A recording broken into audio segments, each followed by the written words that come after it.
રાજકોટ કોંગ્રેસની વાત કરીએ। અહીં ઉમેદવારને લઈને કોકડું ગૂંચવાતું જઈ રહ્યું છે। કડવા પાટીદાર ઉમેદવાર પુરુષોત્તમ રૂપાલાની સામે કોંગ્રેસ હવે કોને મેદાને ઉતારશે તે સૌથી મોટો સવાલ બની ગયો છે। પરેશ ધાનાણી, હિતેશ વોરા અને વિક્રમ સોરાણીના નામ અત્યારે ચર્ચામાં છે। તો ઇન્દ્રનીલ રાજ્યગુરુ જૂથ હિતેશ વોરાના સમર્થનમાં છે। મહેશ રાજપૂત, હેમાંગ વસાવડા સહિતના જૂથ વિક્રમ સોરાણીના વિરોધમાં છે।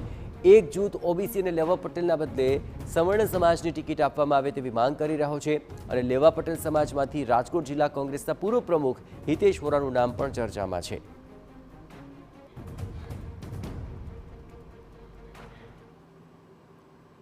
તો આ બેઠકને લઈને આખરે શું ગતિવિધિઓ ચાલી રહી છે વધુ વિગતે વાત કરવા માટે રાજકોટથી જોડાઈ રહ્યા છે ટીવી9 સંવાદદાતા મોહિત। આખરે આ બેઠક હવે વધારે વિવાદ પણ જન્માવી રહ્યું છે અને ઘણા બધા દાવેદાર પણ છે અને ઘણા બધા નામ પણ ચર્ચામાં છે। કયું એવું નામ છે પ્રબળ કે જે આખરે પુરુષોત્તમ રૂપાલા સામે ટક્કર ઝીલી શકે તેના માટે કોંગ્રેસમાં શું ગતિવિધિઓ ચાલી રહી છે મોહિત?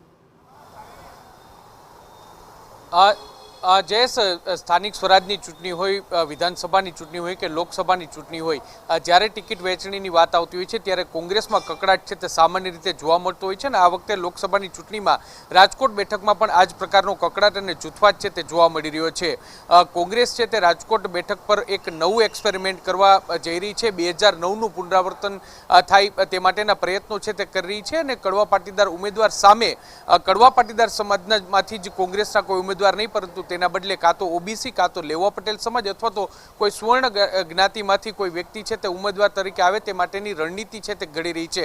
અત્યારે 3 મુખ્ય નામો છે તે ચર્ચામાં આવી રહ્યા છે। તેમાં સૌથી મહત્વની વાત છે કે જે 2009માં કુંવરજી બાવળિયા અને કિરણ પટેલ વચ્ચે ચૂંટણીનો જંગ છે તે ખેલાયો હતો અને કોંગ્રેસમાંથી કુંવરજી બાવળિયા જે રીતે ઓબીસી નેતા તરીકે વિજેતા થયા હતા તેને જોતા ફરી એકવાર જે વિક્રમ સોરાણી કે જે કોળી સમાજમાંથી આવતા વ્યક્તિ છે અને તેઓ અત્યારે પહેલા આમ આદમી પાર્ટીમાં હતા પરંતુ અત્યારે તેઓ કોંગ્રેસ સાથે જોડાયા છે અને એટલા માટે જ તેમને ઉમેદવાર તરીકે રાખવામાં આવે તે માટેનો ઇન્દ્રનીલ રાજ્યગુરુ છે તેનો મત છે અને તે માટે તે લોબિંગ કરી રહ્યા છે। સામા પક્ષે જે રાજકોટ કોંગ્રેસના નેતા મહેશ રાજપૂત હોય, હેમાંગ વસાવડા હોય, આ તમામ નેતાઓ છે તે વિક્રમ સોરાણીના નામનો વિરોધ કરી રહ્યા છે અને તેના બદલે જે લેવા પટેલ સમાજમાંથી આવતા હિતેશ વોરા કે જે જિલ્લા કોંગ્રેસના પૂર્વ પ્રમુખ છે અને ગત વિધાનસભામાં તેઓ રાજકોટ દક્ષિણ બેઠકમાંથી ચૂંટણી લડ્યા હતા ત્યારે હિતેશ વોરા છે તેમને ટિકિટ આપવામાં આવી તેવી માંગ કરવામાં આવી છે। બીજી તરફ જે પ્રદેશ કક્ષાએથી પરેશ ધાનાણી કે જે કોંગ્રેસના પૂર્વ પ્રદેશ અધ્યક્ષ છે તેનું નામ છે તે ચર્ચામાં આવી રહ્યું છે અને તેને સમજાવવા માટેના પ્રયત્નો છે તે કરવામાં આવી રહ્યા છે કે પરેશ ધાનાણી છે તે જો પુરુષોત્તમ રૂપાલાની સામે રાજકોટ બેઠકમાંથી ચૂંટણી લડે તો જરૂરથી કોંગ્રેસને તેનો સીધો ફાયદો મળી શકે। આ બધાની વચ્ચે એક જૂથ છે તેનો મત એ પ્રકારનો છે કે લેવા પાટીદાર સમાજને જે સૌરાષ્ટ્રમાં અનેક બેઠક ઉપરથી કોંગ્રેસ દ્વારા ઉમેદવારી કરવામાં આવી છે ત્યારે રાજકોટ બેઠક પર હિતેશ વોરા કે પરેશ ધાનાણી બંને લેવા પટેલ સમાજમાંથી છે ત્યારે તેને ઉમેદવાર તરીકે જાહેર કરવામાં ન આવે, તેના બદલે કોઈ સુવર્ણ જ્ઞાતિના વ્યક્તિ છે તેને ટિકિટ આપવામાં આવે।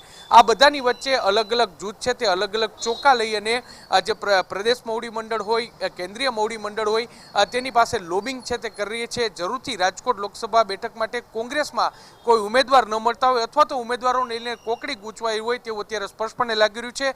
જોવાનું રહેશે કે કેન્દ્રીય પાર્લામેન્ટરી બોર્ડ કોંગ્રેસની છે તે આ અંગે કયા પ્રકારનો નિર્ણય લે છે। જી જયેશ। બિલકુલ મોહિત, તમામ ગતિવિધિઓ પર આપ નજર રાખતા રહેજો। હવે નામો તો ઘણા છે પરંતુ આખરી પસંદગી કયા નામ પર થાય છે તે જોવું મહત્વપૂર્ણ બની રહેશે।